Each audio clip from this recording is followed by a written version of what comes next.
করতে যাওয়া ইসরায়েলি যুদ্ধ বিমান ভূপাতিত। আটক করা হয়েছে ইসরায়েলের এক নারী পাইলটকেও।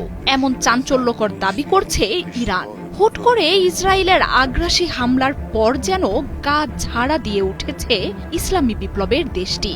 ইরানের দফায় দফায় ছোড়া মিসাইলে এখন ইসরায়েল জুড়ে চলছে তাণ্ডব।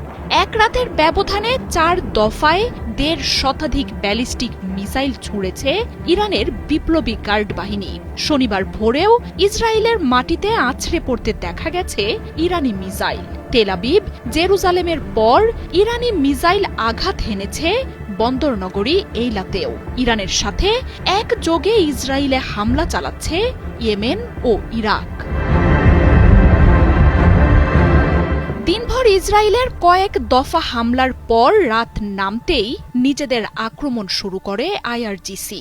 ইরানের ছোড়া মিসাইলে আলোকিত হয়ে ওঠে ইসরায়েলের রাতের আকাশ। প্রতিরক্ষা ব্যবস্থার মাধ্যমে বেশ কিছু মিসাইল ঠেকাতে পারলেও একের পর এক ক্ষেপণাস্ত্র আঘাত হানতে থাকে ইসরায়েলের মাটিতে। দেশ জুড়ে নেমে আসে ভয়ঙ্কর বিপর্যয়।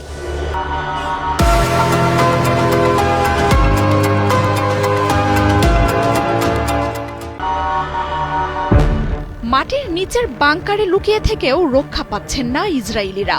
হতাহতের খবর আসছে চারদিক থেকে। ইরানের পক্ষ থেকে ইসরায়েলের যুদ্ধ মন্ত্রণালয় সহ সামরিক স্থাপনাতেও আঘাত হানার কথা নিশ্চিত করা হয়েছে। এমনকি ইরানে হামলা চালাতে আসা ইসরায়েলের 2 মার্কিন F-35 যুদ্ধ বিমান ধ্বংসও করেছে ইরানি বাহিনী। আটক করা হয়েছে যুদ্ধ বিমানে থাকা ইসরায়েলি নারী পাইলটকে।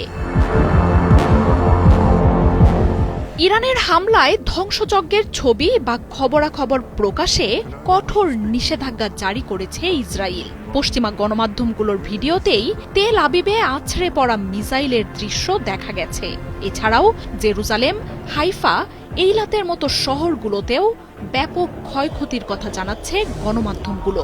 বহুতল বহু স্থাপনা মাটির সাথে মিশে যাওয়ার খবর পাওয়া যাচ্ছে। একের পর এক বিস্ফোরণের শব্দ শোনা যাচ্ছে ইসরায়েল জুড়ে। আগুন জ্বলছে বহু জায়গায়, অবিরাম বেজে চলেছে সাইরেনও। পিছু হটার কোনো লক্ষণই দেখাচ্ছে না ইরানের বাহিনী। যুক্তরাষ্ট্র আর পশ্চিমাদের হুমকির জবাবে উল্টো তাদেরই শাসিয়েছেন আয়াতুল্লাহ খামেনি। ইসরায়েলকে যারা বাঁচাতে আসবে এবার তারাও যে ইরানের হামলা থেকে রেহাই পাবে না, সেই বার্তাও জানিয়েছে দেশটি।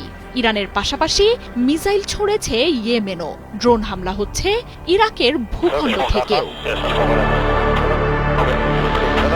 শুক্রবার ইরান জুড়ে মিসাইল, যুদ্ধ বিমান আর ড্রোন দিয়ে ব্যাপক হামলা শুরু করে বেনিয়ামিন নেতানিয়াহুর বাহিনী। হত্যা করা হয় ইরানের বেশ কয়েকজন সামরিক নেতাকেও। এই হত্যা ইরানের আক্রমণকে বিলম্বিত করতে পারে বলে জানিয়েছেন বিশ্লেষকরা। তবে অবিশ্বাস্য গতিতে নিজেদের সামলে নেয় আয়াতুল্লাহ খামেনির বাহিনী। হামলার মাধ্যমে ইসরায়েল যুদ্ধ ঘোষণা করেছে, এমনটাই জানিয়েছেন ইরানের এই সর্বোচ্চ নেতা। আর ইরানে হামলার মতো বোকামির শাস্তি যে ইসরায়েলকে বহু গুণে ফিরিয়ে দেয়া হবে, সেই ঘোষণাও দেন তিনি। کار رو اونها شروع کردن.